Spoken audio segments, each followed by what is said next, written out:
सारा चुनावी शोर कल ही थम चुका था। तब से अब तक राजनीतिक दलों के प्रत्याशी हाथों पैरों की एक्सरसाइज कर डोर टू डोर प्रचार करते रहे, अंतिम पलों में भी जोर लगा रहे हैं। पर इसका क्या कि वोटर चुप है, खुलकर कुछ नहीं कह रहा। शायद किसी शायर ने ऐसे ही पलों के लिए लिखा था, क्या बात है बड़े चुपचाप से बैठे हो, कोई बात दिल पर लगी है या दिल लगा बैठे हो। नमस्कार, स्वागत है आप सभी का। आपके साथ मैं हूं स्वप्न। एक आध बार छोड़ दें तो इस बार किसी ने भी अंडर करंट की बात नहीं की है। अपने अपने एजेंडे पर वार पलटवार तो खूब किए। बीजेपी ने स्टार प्रचारकों की फौज लगा दी। कांग्रेस के लिए सीएम गहलोत मैराथन पारी खेलते दिखे। जनता ने सबकी जनसभा रोड शो को सफल बना दिया। राजनीतिक पंडितों के लिए यह अजब स्थिति रही है। 2-3 दिन से कहा जा रहा है कि बीजेपी जीत रही है, पर गहलोत हारते नहीं दिख रहे। कुल मिलाकर इस वक्त कौन मारता दिख रहा है बाजी, अलग अलग मोर्चों पर किसने किसको पछाड़ा है, आज बात इसी पर करेंगे। मेरे साथ जो गेस्ट जुड़ रहे हैं आपको इंट्रोड्यूस करवा देता हूं। हेमंत भाई गोयल जी राजनीतिक विश्लेषक हैं, जितेंद्र यादव जी राजनीतिक विश्लेषक हैं और विजय कौशिक जी राजनीतिक विश्लेषक हैं। आप सभी का स्वागत है समाचार प्लस पर। विजय जी, आपसे मैं शुरुआत करना चाहता हूं। अपने दर्शकों को भी मैं ये बता देना चाहता हूं कि बीते कई दिनों से लगातार राजस्थान की एक एक विधानसभा सीट पर विजय कौशिक जी घूम कर आए हैं। और विधानसभा सीट की बात करें तो ऐसा नहीं है कि सिर्फ उन्होंने शहरी इलाकों को देखा, गांव में जाए बिना किसी भी विधानसभा सीट को समझा नहीं जा सकता। ग्रामीण इलाकों में भी उन्होंने अच्छी खासी खाक छानी है। और ऐसे में विजय जी, मेरा पहला सवाल आपसे है। विजय जी, क्या कोई अंडर करंट आपको दिखा, क्या आपने देखा? क्योंकि इस बार किसी राजनीतिक दल ने अंडर करंट की बात नहीं की है, इसीलिए मैं पूछ रहा हूं, क्या कोई अंडर करंट आपको दिखा? देखिए, ये जो चुनाव है, पिछले 6 महीने से हम लोग निरंतर रूप से जनता के संपर्क में हैं। करीब करीब विधानसभा क्षेत्रों को हमने छुआ है। अंडर करंट जैसी बात दोनों पार्टियों में नहीं लगी। और जहां तक कांग्रेस की बात करें, कांग्रेस के जो मुद्दे थे, कांग्रेस ने जिस तरीके से विकास कार्य किए हैं वो जनता के समक्ष हैं। और जिस तरीके से भारतीय जनता पार्टी ने लास्ट 2 से 3 महीनों में जिस मोड में काम किया है, ये मोड पहले भी आ सकता था। तो राजस्थान की जनता बिल्कुल भरपूर देख रही है। और राजस्थान के इतिहास में ये जो चुनाव है, ये ऐतिहासिक चुनाव है। इस बार दोनों पार्टियों के लिए बहुत ही संघर्षकालीन समय है। और जहां तक अपन बात करें विश्लेषण की, तो मुझे जो लग रहा है वो निश्चित रूप से लग रहा है कि दोनों पार्टियों की स्पष्ट बहुमत सरकार नहीं आएगी। और उसके पीछे सिर्फ एक ही रीजन है कि दोनों सरकारों ने जनता को बखूबी देखा है। पक्ष को भी देखा है, विपक्ष को भी देखा है। और विपक्ष को ज़्यादा देखा है कि वो 4-4.5 साल जो है वो गायब रही। और जिस तरीके से लास्ट मोमेंट के ऊपर जिस तरीके से कैंपेनिंग हुई है पूरी बीजेपी की पूरी बीजेपी सरकार, इवन नरेंद्र मोदी साहब को ले लीजिए, गृह मंत्री जी को ले लीजिए, पूरी सरकार, पूरा सिस्टम उनका पूरे राजस्थान के ऊपर फोकस किए हुए है। तो इससे निश्चित रूप से ऐसा लग रहा है कि सरकार कुछ डरी हुई है कि हमारी सरकार यहाँ निश्चित रूप से नहीं आ रही है। फोकस कुछ नहीं रहा है, काम कुछ दिख नहीं रहा है। लेकिन बीजेपी की सबसे बड़ी यूएसपी यही है कि वो एग्रेसिव राजनीति के लिए जानी चाहती है। अगर उसका एग्रेशन उतरा है तो हो सकता है वो लोगों को अट्रैक्ट करें। लेकिन जहां तक बात आपने कांग्रेस की क्या आपको लगता है कि ये पूरा प्रचार अभियान फोकस्ड तरीके से कांग्रेस ने चला पाया? क्योंकि आखिर में आकर तो वो उसी तरह के बयान देने लगे जो कि आजकल चलताऊ किस्म के होते हैं। देखिए, लास्ट के मैं आपको फिर कह रहा हूं, लास्ट के 15 से 20 दिन जो रहे हैं, लास्ट के 15 से 20 दिन जो रहे हैं, वो बीजेपी ने प्रॉपर कैंपेनिंग की है। प्रॉपर सिस्टम के तहत वो लोग जनता तक पहुंचे हैं। और मैं आपको फिर बार बार मैं ये कह रहा हूं कि 4.5 साल तक, 4.5 साल तक कांग्रेस सरकार जो है वो जनता के बीच रही। और जनता के जो मुद्दे थे, जनता के जो ग्रीवेंसीज थे, उनको उन्होंने समय समय पे उजागर किया।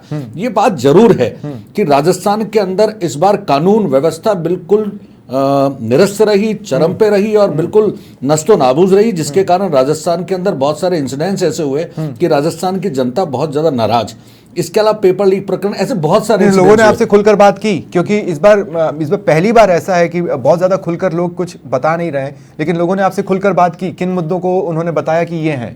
देखिए, लोगों ने जो खुलकर के बातचीत करी कि राजस्थान के अंदर कानून व्यवस्था तो बिल्कुल खत्म सी हो चुकी थी और गहलोत सरकार के अंदर। और जिस तरीके से पेपर लीक प्रकरण हुआ युवाओं के साथ, जिस तरीके से हुआ, यहाँ निरंतर रूप से जिस तरीके से सनातन पर प्रहार हुए, पुजारियों की 2-4 पुजारियों की आत्महत्या की हत्याएं हुई, इस तरीके से राजस्थान की जनता में एक रोष था।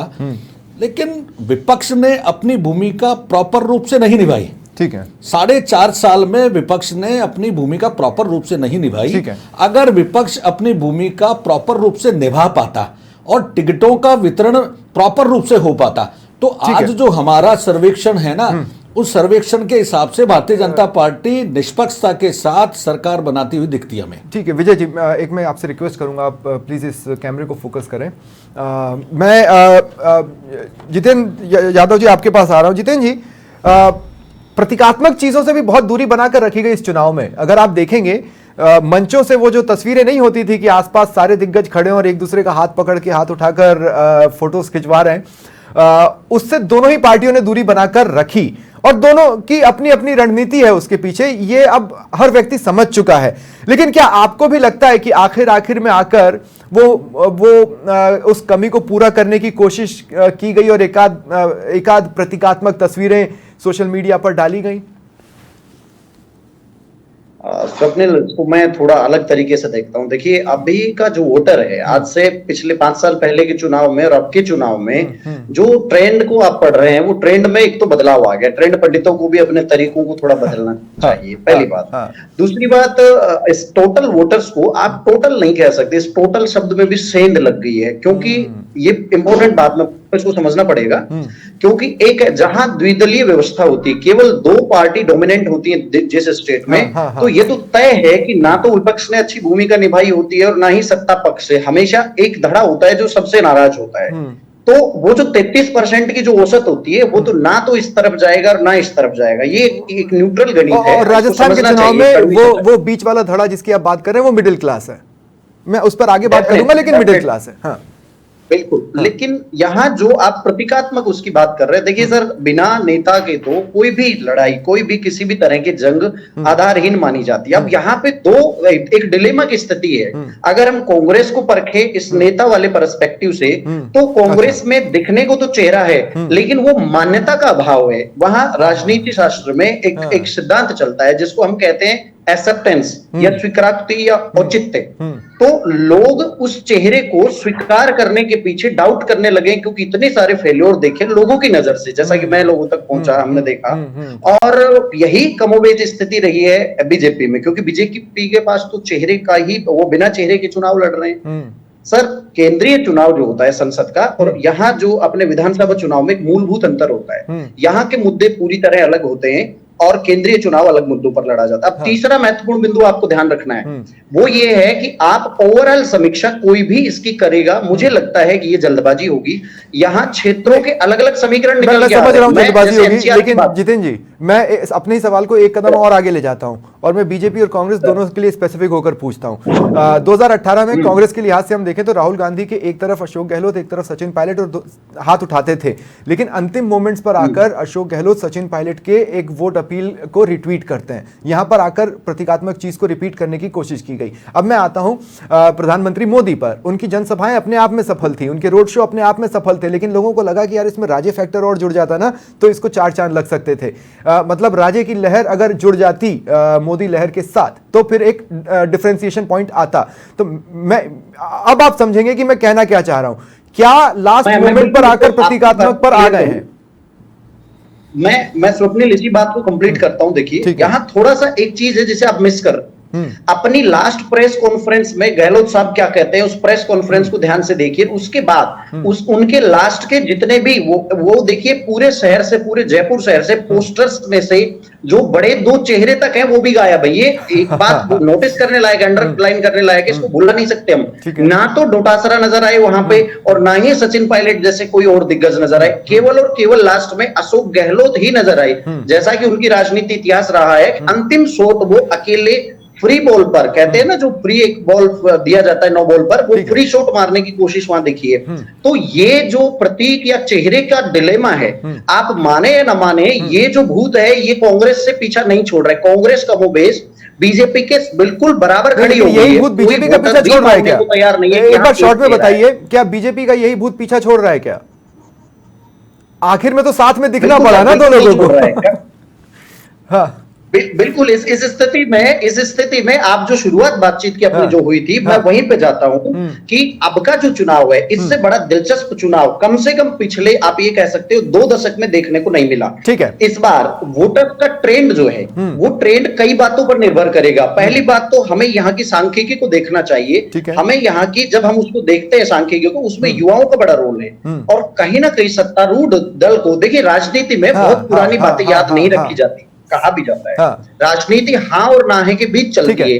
जनता 6 महीने पहले की बातों को भुला दिया करती है। ठीक है, मुद्दे कई बार क्या होता है सर, मुद्दे इंप्लीमेंट किए जाते हैं, कई बार मुद्दों की समझ होती है। ठीक है, जब समझ वाली जितेंद्र जी मैं आता हूं आपके पास, आता हूं, हम इसी बातचीत को कंप्लीट करेंगे, लेकिन उससे पहले अब हेमंत भाई गोयल जी मैं आपके पास आ रहा हूं। हेमंत भाई गोयल जी, जिस मिडिल क्लास सेक्शन की बात जितेंद्र यादव जी ने की, मैं उसी पर आना चाहता हूं। इतना तो साफ है कि घोषणा पत्र पर तो ये चुनाव दोनों दलों ने नहीं लड़ा है। हाँ, घोषणा पत्र की कुछ एक बातों को वो अपनी जनसभाओं में बोलते जरूर रहे हैं। कांग्रेस का घोषणा पत्र तो एकदम ऐसा समझ लीजिए कि पीक मोमेंट पर आया है, लेकिन मिडिल क्लास को ये लग रहा है कि ये जो दोनों दलों के घोषणा पत्र हैं, ये इसका पैसा कहां से आएगा, इसका पैसा तो हमारी जेब से आएगा। तो वो मुझे ऐसा लगता है कि मिडिल क्लास बिदका हुआ है और इस सिचुएशन में वो क्या करेगा, ये एक क्वेश्चन मार्क है जो कि विनिंग या लॉस के फैक्टर को डिसाइड कर सकता है। हेमंत भाई जी, देखिए स्वप्निल जी, आपने डिबेट के शुरू में अंडर करंट की बात करी थी। हाँ। मैं आज मुख्यमंत्री जी को एक चैनल पर सुनता था, तो वो कह रहे थे कि अगर अंडर करंट चला हाँ। तो हम लोग सरकार बना लेंगे, हमारे जो हारे हुए प्रत्याशी वो भी जीत जाएंगे। तो इसका मतलब ये हुआ कि मुख्यमंत्री जी आशंकित हैं सरकार को रिपीट होने को लेकर, एक बात। दूसरा, एक मैं बहुत ही मनोवैज्ञानिक विश्लेषण करता हूं। देखिए कि जो कांग्रेस का घोषणा पत्र आया, वो औपचारिक घोषणा पत्र तो 2 दिन पहले आया, लेकिन पूरे 5 साल घोषणाएं सीएम साहब करते रहे, गारंटियों पर गारंटियां वो लाते रहे, और आज भी उन्होंने जिस तरह से घोषणा पत्र, लोक लुभावना घोषणा पत्र वो लाए, तो उसका अगर हम मनोवैज्ञानिक विश्लेषण करें तो कांग्रेस बहुत बुरी तरीके से आशंकित और इस बात को लेकर असुरक्षा महसूस कर रही थी कि क्या हम रिपीट कर पाएंगे। अच्छा, क्योंकि आप ये मान के चलिए कि अगर कांग्रेस ने बेहतरीन तरीके से शासन दिया होता, काम किया होता, योजनाएं अच्छी बनाने के बावजूद धरातल पर लागू करी होती, नहीं तो फिर मैं आपको दूसरा काउंटर देता हूं। मैं आपको पहला काउंटर देता हूं हेमंत भाई जी। हेमंत भाई जी, मैं आपसे ये कहना चाहता हूं कि अगर घोषणाएं इंप्लीमेंट नहीं भी हुई तो भी उसकी अपनी एक यूएसपी तो होती है। लोगों को लगता है आज नहीं मिला, हो सकता है आगे जाकर मिले, और इसीलिए इस योजना वाली प्लेइंग फील्ड पर बीजेपी उतरी है। आप बीजेपी के घोषणा पत्र को देखिए, आपको उसमें कांग्रेस की कई बहुत सी बातों का, उनकी गारंटियों के छाप नजर आएंगे। तो वो योजनाओं के दबाव पर अब जैसे बीजेपी अपने बयानों से अपनी प्लेइंग फील्ड पर कांग्रेस को खींच लाती है, कांग्रेस योजनाओं के प्लेइंग फील्ड पर बीजेपी को पहली बार खींच कर लाई है। अगर आप देखेंगे बीजेपी का घोषणा पत्र, ऐसा मुझे लगता है, मैं गलत भी हो सकता हूं लेकिन मुझे लगता है। जैसे 100 यूनिट बिजली फ्री की बात है, अब वो बिजली अगर उन्होंने 4 साल पहले फ्री करी होती ना, तो निश्चित रूप से सरकार को फायदा हो सकता था। लेकिन जनता समझती है कि ये जो फ्री बिजली की स्कीम है वो 6 महीने पहले शुरू करी है। महंगाई राहत शिविर उन्होंने 4 महीने पहले शुरू करे। क्या महंगाई केवल 4 महीने में ही बढ़कर आ गई थी क्या? 4 साल में महंगाई नहीं थी क्या? अब पेट्रोल की रेट है, बीजेपी इस बात को खूब प्रचारित कर रही है कि राजस्थान में पेट्रोल की दर 12-13 रुपए प्रति लीटर अधिक है। तो जनता इस बात को समझ रही है ना, क्योंकि अब चूंकि वो फ्री बीज जब कांग्रेस दे रही है तो उसका पैसा कहां से लाएगी? वो तो पेट्रोल और डीजल में से पैसा तो बीजेपी को भी लाना है ना हेमंत भाई जी, पैसा तो बीजेपी को भी लाना है, वो भी तो फ्री की बात कर रही है। आप किसी को केजी से पीजी तक फ्री पढ़ाने की बात करते हैं, जो कि होना चाहिए, वेलफेयर स्टेट वही होता है, पर उसमें भी तो पैसा तो उन्हें भी चाहिए। मैं वही तो कह रहा हूं कि ये फ्री वाली जो योजनाओं की बात है उस पर बीजेपी को खींचकर लाया गया और बीजेपी को खींचे आना पड़ा। बिल्कुल, हाँ, फ्री बीज जो बीजेपी लाई है वो तो कांग्रेस के प्रेशर में लाई है, नो डाउट। हाँ। ये सही है, लेकिन अब कांग्रेस ने जिस तरह से माहौल बनाने की कोशिश की, ठीक है, फ्री बीज का, उससे निश्चित रूप से बीजेपी प्रेशर में आई और उसको, लेकिन वो उतना घोषणाएं तो वो नहीं कर पाई जितनी घोषणाएं, जैसे 50 लाख का वो है चिरंजीवी। अब 50 लाख की चिरंजीवी कैसे कोई कर सकता है? 5 लाख की तो वो ये लागू कर नहीं पाए। और चिरंजीवी योजना का तो हाल आपको पता है ना, कि बड़े हॉस्पिटल तो इसको मान्यता ही नहीं देते। चिरंजीवी के नाम पर बड़े हॉस्पिटल तो लेकिन अब देखिए ग्राउंड पर इन्हीं चीजों को लेकर वोटर्स क्या सोच रहा है, इसको विजय कौशिक जी आप मुझे बताइए। विजय कौशिक जी, जो देखिए क्या होता है ना, जो आम लोग होते हैं ना, वो बहुत भोले लोग होते हैं। उनको ये समझ में आता है कि मुझे 25 लाख का बीमा मिल रहा है, अब सरकार कहाँ से पैसा लाएगी, इस पर उन लोगों का ध्यान जहाँ तक मेरा ख्याल है कम जाता है। दूसरी बात यह कि जो योजनाएं आपने एन मोमेंट पर चालू की, आपने 3 या 3.5 साल या 4 साल पहले क्यों नहीं की, तो हमें यह भी याद रखना पड़ेगा कि कोरोना का एक सेटबैक 2 से 2.5 साल का रहा है। लेकिन क्या लोग उस पीरियड की कोई सिंपैथी किसी राजनीतिक दल से रख रहे हैं? इन दो बातों पर आप थोड़ा सी क्लैरिटी दें विजय जी। देखिए, कोरोना काल पूरे देश की जनता ने देखा है, राजस्थान की जनता ने भी बहुत नजदीक से देखा है। कोरोना काल में एक भी नेता ऐसा बता दो, एक भी लीडर ऐसा बता दो, चाहे वो बीजेपी का हो चाहे वो कांग्रेस का हो, जो बाहर निकल के जिसने जनता की सेवा की हो। नहीं, पर बाहर तो निकलना ही नहीं था ना तब। मेरी बात सुनो, बाहर निकलने का मतलब कि चाहे वो राशन की व्यवस्था हो, चाहे जो भी कुछ व्यवस्था हो, इस तरीके की बात कर रहा हूं मैं। अच्छा, ठीक है, हाँ। ठीक है ना। लेकिन पूरे कोरोना काल के अंदर जो वाकई जिन लोगों ने सेवा की है वो मिडिल क्लास लोग थे। मिडिल क्लास लोगों ने जितनी सेवा की जनता की, सरकार की तरफ से कोई अनुदान नहीं, कुछ नहीं, कोई लेना नहीं, कोई देना नहीं, ये राजस्थान की जनता ने जिस तरीके से देखा है। और कोरोना काल में जिस तरीके से सिलेंडर्स की मारामारी रही, जिस तरीके से ऑक्सीजन की मारामारी रही, जो आपात स्थिति रही पूरे देश में, और कितने लोग मरे, कितने लोगों ने अपने को खोया है, तो वो राजस्थान की जो सरकार मौजूदा रही है, कांग्रेस को भी देखा है उन्होंने और उन्होंने बीजेपी को भी देखा है। जैसे जैसे कोरोना काल चला और सेकंड कोरोना आया, उसके अंदर तो और ज्यादा बदतर स्थिति हो गई थी। क्या दोनों सरकारें, चाहे वो केंद्र सरकार की हो चाहे वो मौजूदा सरकार हो, क्या उनको पता नहीं था कि दोबारा से कोरोना आ रहा है या इस तरीके के दोबारा इंसिडेंट्स होंगे? इन सब चीज़ों को, तथ्यों को देखते हुए और उसके बाद में जिस तरीके से केंद्र राजस्थान सरकार चली और जिस मोड के अंदर उन्होंने जिस तरीके से समय समय पर योजनाएं लागू करी, क्रियान्वित करी, और लास्ट मोमेंट के ऊपर जिस तरीके से बिजली की कीमतों में कमी और इस तरीके से यूनिट्स फ्री और ये सब कुछ जो चला, वो राजस्थान की जनता ने देखा है। लेकिन उससे भी ज़्यादा देखा है भारतीय जनता पार्टी की योजनाओं को। घोषणा पत्र आता है 7 दिन पहले। आप चुनाव क्या 7 दिन पहले ही लड़ रहे हो क्या राजस्थान का? ये घोषणा पत्र आज के पहले भी आ सकता था। तो कांग्रेस की घोषणा पत्रों से सीखते हुए ही उन्होंने घोषणा पत्र बनाया। ये घोषणा पत्र आप महीने 1.5 महीने पहले भी दे सकते थे। आज के चुनावों को नहीं, लेकिन कांग्रेस का घोषणा पत्र तो बीजेपी के घोषणा पत्र के बाद आया है। हालांकि 7 गारंटियों के साथ कांग्रेस ऑलरेडी मैदान में थी। हाँ, वो 7 गारंटियों के प्रचार प्रसार आज भी वही कर रही है। तो घोषणा पत्रों से कुछ नहीं होता। घोषणा पत्रों से राजस्थान की जो आम जनता है उसके ऊपर भार पड़ रहा है। वाजपेयी साहब की मेरे को एक चीज याद आती है कि अगर आप देश के अंदर फ्री वितरण किसी भी चीज का करोगे तो देश जो है वो गर्त में जाएगा, देश अच्छी स्थिति में नहीं रहेगा, देश विकास नहीं करेगा। तो सबसे पहली चीज तो ये जो फ्री में दे रहे हैं ये राजस्थान की जनता का पैसा है। लेकिन लोगों को अट्रैक्ट तो कर रहा है कि कांग्रेस ने तो और ज्यादा फ्री की बात कर दी है घोषणा पत्र 2 में। ऐसा है, सरकारी कर्मचारियों को तनख्वाह तक नहीं मिल रही है। कई विभाग ऐसे हैं जहां पे पेमेंट्स नहीं हो रहे हैं, अगले महीने के पेमेंट नहीं हो रहे हैं। आप उन लोगों से पूछो जा करके जो कॉन्ट्रैक्टर्स बेचारे अपने जेब का पैसा लगा करके आज भुगतान के लिए लाइन में खड़े हैं, दिवाली पे उनका भुगतान नहीं हुआ है। तो ऐसी योजनाओं से क्या मतलब है? आपके पास घर में तो पैसा नहीं है, ठीक है, और आप बांट रहे हो लोगों को। ठीक है, लोगों से हमारी सिंपैथी है, लेकिन कम से कम वो पैसा, ऐसा नियम होना चाहिए कि वो पैसा पार्टी फंड से दे। ये करोड़ों रुपए का चंदा, मैं आपको फिर कह रहा हूं, ये सत्यता है। करोड़ों रुपए का चंदा जब ये जेब में लेकर के बैठ जाते हैं, उस करोड़ों रुपए के चंदे से जनता की सेवा करो ना। जनता का जो वास्तविक पैसा है, मतलब सिर्फ हिसाब मत दो, हिसाब किताब में जोड़ो। आप ये हिसाब ले लेंगे, आप चिंता मत करिए। जिस दिन आपका भाई किसी मुकाम पे पहुंचेगा, हिसाब ले लेगा इनसे। ठीक है, जितेंद्र जी मैं आपके पास आ रहा हूं। किसी भी हालत में ये संकल्प पत्र वर्सेस वो जो कांग्रेस की खिचड़ी है, गारंटी प्लस घोषणा पत्र 2, ये वाली जंग तो नहीं है, क्योंकि इसको परोसा नहीं गया है। परोसी दूसरी बहुत सी चीजें गई हैं, लेकिन क्या वो वोटिंग का ट्रेंड सेट करेंगी? जैसे तुष्टीकरण, ध्रुवीकरण या इस तरह की बातें जो लाई गई, क्या वो वोटिंग का ट्रेंड सेट करेंगी? आपको लगता है, क्या लगता है? बहुत अच्छा सवाल है आपका सवाल। पहले तो देखो, मैं बड़ा इस क्वेश्चन से प्रभावित हूं, बड़ा व्यापक इसका जवाब हो सकता है, संक्षेप में नहीं दूंगा, लेकिन उससे पहले मैं मेरे समकक्ष की बात से इत्तेफाक रखता हूं अच्छा, कि ये जो घोषणा पत्र जो होते हैं, घोषणा पत्र सर उसका उद्देश्य कुछ अलग हुआ करता था। ये उनके एम को बताते हैं, उनके दूरदर्शिता को बताते हैं कि भाई किस विचारधारा पर पार्टी जाएगी, इसके उद्देश्य के लिए आते थे।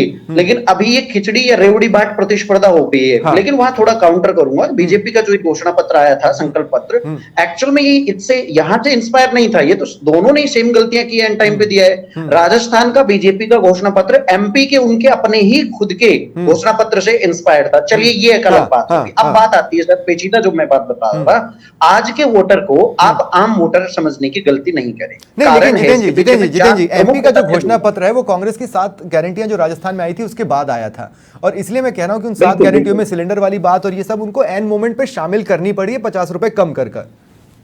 बिल्कुल, लेकिन इस सवाल का जवाब अब जो हम बोलने वाले हैं उसमें नहीं थे सर। ध्यान से समझेंगे तो आज का वोटर बिल्कुल अलग ट्रेंड सेट करता है। वोटर्स में हमें नहीं भूलना चाहिए कि रोजगार शुदा एक बड़ा वर्ग है, पहली बात तो, यानी पढ़े लिखे लोग हैं, तो इलिटरेट नहीं है। एक आता है हमारा सीनियर सिटीजन्स का वर्ग, यानी आप 55 साल से ऊपर का एक वर्ग होता है सर। विचारधाराओं की राजनीति से प्रभावित होने वाला एक धड़ा रहता है। उस धड़े के वोट को आप कहीं ना कहीं ट्रेंड के साथ या फिक्स मान सकते हैं, 55 साल से उम्र का जो वोटर है। लेकिन सबसे बड़े वोटर, बड़ी जो संख्या है वो तो 55 से नीचे वाली है। अब बात करते हैं इसमें कौन कौन सी कैटेगरी होती है और उनको कौन कौन से मुद्दे प्रभावित करते हैं। मुझे बिल्कुल भी मैं इस बात से सहमत नहीं हूं कि ये फ्री वाला, अच्छा नाम नहीं बताने की शर्त पर मैं भी इस तथ्य से सहमत हूं। एक हमारे मित्र हैं, ट्रेजर अधिकारी लगे हुए हैं, बिल्कुल बराबर उन्होंने ये कहा कि सर स्थिति ये है कि बिल हमने 2.5 महीने के पेंडिंग कर रखे हैं। नहीं, लेकिन वो उन्होंने ये कहा कि मैं आपको रियल बता दूं, लेकिन 7 दिन का पेमेंट नहीं है जितेंद्र जी, हाँ, लेकिन वो ओपीएस से खुश हैं, इस बात को हमें नहीं भूलना चाहिए। डेफिनेटली ये बात ठीक है, लेकिन इसी के साथ सर छोटे छोटे मुद्दे हैं। देखिए थर्ड ग्रेड टीचर्स, राजस्थान की राजनीति में थर्ड ग्रेड टीचर्स का इतना बड़ा रोल है, इसको भी आप नकार नहीं सकते सर। इनके अपने मुद्दे होते हैं। रोजगार टोटल एक तरफ है, 60% रोल इन टीचर्स का होता है, अकेले शिक्षा विभाग का, क्योंकि एक शिक्षक कई परिवारों से जुड़ा होता है। अब कुछ गलतियां ऐसी की है कांग्रेस ने, जो आधारभूत गलतियां जैसे आप कह सकते हो। एक तो इनके ट्रांसफर का जो मुद्दा है वो वादे करके और लास्ट तक उनको लटकाए रखा। अब तीसरी बात देखिए, एक इंपॉर्टेंट चीज जो मैं बाद में भूल जाऊंगा, पहले उसको मेंशन कर देता हूं। गहलोत जी का जो साइकोलॉजिकल उनका स्वीकार करना, हड़बड़ाहट, कहीं ना कहीं उन्हें ये लगना कि वो डिलेमा आना दिमाग में, कंफ्यूजन आना है कि यार जीत रहे हैं या नहीं, एक डर, ये डर के पीछे एक कारण है। अब की बार प्रत्येक पार्टी ने कम से कम 4 से 5 राउंड का सर्वे करवाया, जिसमें प्राइवेट कंपनीज की बड़ी गहरी मदद ली गई, डेटा की मदद ली गई, प्राइवेट किसी बंदे की प्राइवेसी नहीं रही। तो खुद सरकार को भी ये बात पता चल गया है और सर्वे की रिपोर्ट आती है, बैक टू बैक आती है। तो इनको सीखना चाहिए था, क्रिकेट टीम से सीखना चाहिए था। ठीक है जितेंद्र जी, मैं आपको रोक रहा हूं। हेमंत जी, मैं आपसे एक छोटा सा कमेंट चाहता हूं, अगर हो सके तो 10 सेकंड में अपनी बात को कंप्लीट कीजिए। क्या मोदी और राजे को एक साथ दिखने में देरी हुई आपके हिसाब से? नहीं, देखिए देरी जरूर हुई, ये तो सही है, लेकिन फिर भी वसुंधरा जी की मेन स्ट्रीमिंग बीजेपी ने करवा दी, अपने आप को उन्होंने करेक्ट कर लिया। और जैसा कि सब लोग कहते हैं कि करीब 60 टिकट उनके समर्थकों को मिल गए, तो वो गलती बीजेपी ने तो सुधार ली, लेकिन कांग्रेस ने आज तक गलती नहीं सुधारी। आज तक भी सचिन पायलट जी मेन स्ट्रीम बिल्कुल नहीं है। ये भी अपने आप में एक बड़ा इंटरेस्टिंग फैक्टर है कि अशोक गहलोत अपने समर्थकों का प्रचार करते दिखे, सचिन पायलट अपने समर्थकों का प्रचार करते दिखे, इसका एक कोलैबोरेशन नहीं दिखा। लेकिन एक मेरा बस एक अंतिम सवाल है, विजय जी मैं आपके पास आ रहा हूं, मेरे पास समय बहुत कम बचा है। मैं सिर्फ इतना जानना चाहता हूं कि ये तुष्टीकरण वाली बात या ध्रुवीकरण वाली बात क्या ये ग्राउंड पर है? देखिए, जैसे ही चुनाव आया, तुष्टीकरण और ध्रुवीकरण पिछले 15 से 20 दिन में, 1 महीने में बहुत ज्यादा हो चुका है दोनों पार्टियों की तरफ से। ठीक है, हाँ। ऐसा नहीं होना चाहिए। और मतलब ग्राउंड पे दिख रहा है? ग्राउंड पे नहीं दिख रहा है। अच्छा, नहीं दिख रहा है, ग्राउंड पे नहीं दिख रहा है। ग्राउंड पे नहीं दिख रहा है, तभी तो ध्रुवीकरण और तुष्टीकरण नहीं हो रहा है। अगर होता तो बीजेपी सरकार निश्चित रूप से आ चुकी होती। और आपने अभी जो क्वेश्चन किया उनसे, महानुभाव से, कि वसुंधरा राजे जी और जो अपने नरेंद्र मोदी महोदय, जो हमारे माननीय प्रधानमंत्री महोदय हैं, आप ये देखिए, इतनी सारी समाएं हुई, इतनी सारी जो भी कुछ हुआ, रोड शो हुए। जयपुर, राजस्थान की राजधानी जयपुर के अंदर रोड शो हुआ। वसुंधरा जी 2 बार राजस्थान के मुख्यमंत्री रही, क्या उनको साथ नहीं लेना चाहिए था? बिल्कुल मेरे हिसाब से उनको साथ लेना चाहिए था। इसके मैं- अलावा राजस्थान की मेरे पास राजधानी actually जयपुर के समय जो बिल्कुल 8 नहीं विधायक बचा है। हैं नहीं, actually मेरे पास समय बिल्कुल नहीं बचा है। वो भी मैं विधायक सिर्फ का इतना चुनाव कहना लड़ चाहता हूं कि जैसा कि वर्ल्ड कप का फाइनल इस बार हुआ है, कुल मिलाकर आप ये समझ लीजिए कि मरुधरा में महापर्व का फाइनल होने वाला है। अब फाइनल जिस तरह का हुआ उस तरह का होगा। जीतने वाली टीम कौन सी होगी, कौन सी ऑस्ट्रेलियाई टीम होगी, कौन सी हारने वाली एंड पर रही इंडियन टीम होगी, ये जरूर देखने वाली बात होगी। फिलहाल इतना तो साफ है कि मुकाबला बराबरी का है और मुकाबला टक्कर का है। बहुत बहुत शुक्रिया आप सभी का मेरे साथ जुड़ने के लिए और इस चर्चा में शामिल होने के लिए। फिलहाल इतना ही, नमस्कार।